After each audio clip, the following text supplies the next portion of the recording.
parole est à monsieur Hetzel pour le groupe LR. Enfin, je ne sais pas, c'est ce qui est inscrit maintenant. Oui. Oui, non, mais pardonnez-moi, je n'avais pas entendu, Madame la Présidente.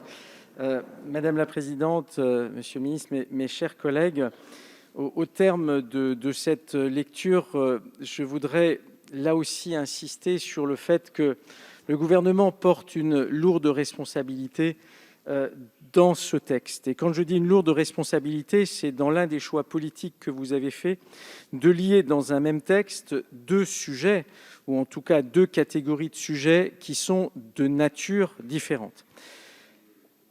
L'ouverture de la PMA aux couples de femmes et aux femmes seules, c'est un sujet sociétal. Et il aurait dû être traité en tant que tel et non pas adjoint à un débat d'une toute autre nature qui est celui de la bioéthique.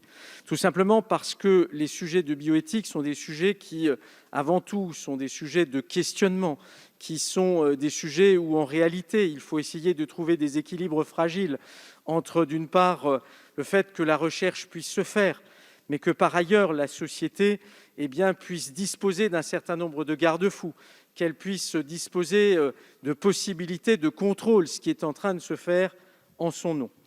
Et en réalité, ce qui a toujours constitué la marque de fabrique des différentes lois de bioéthique qui, au fil du temps, ont été développées, c'est la volonté du législateur de créer non pas l'unanimité, mais en tout cas un large consensus, parce qu'en réalité, ce consensus est le substrat qui, dans un second temps, va permettre l'acceptabilité de la loi en question.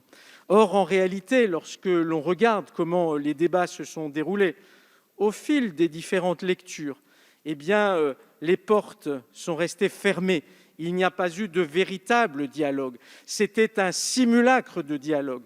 Et en réalité, là, vous avez une tâche indélébile sur ce texte parce que vous n'avez absolument pas tenu compte de ce qui a pu être dit par d'autres qui pensent autrement, qui se posent d'autres questions, qui, à un moment donné, ont envie qu'il puisse y avoir un véritable dialogue sur comment faire évoluer les choses, mais dans le respect des uns et des autres. Et là, de quoi se rend-on compte ? On se rend compte qu'en réalité, systématiquement, vous avez balayé, par exemple, ce qui a été fait au Sénat. Ça revient d'ailleurs à dire que, finalement, cette chambre du Sénat, son travail n'aura servi à rien. C'est vous bafouer le véritable dialogue parlementaire.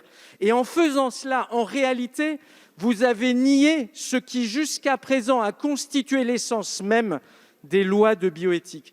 Et en cela, je dis que nous sommes sans doute arrivés à une rupture. Vous avez sûrement lu l'excellente interview du professeur Sicard hier dans la presse quotidienne.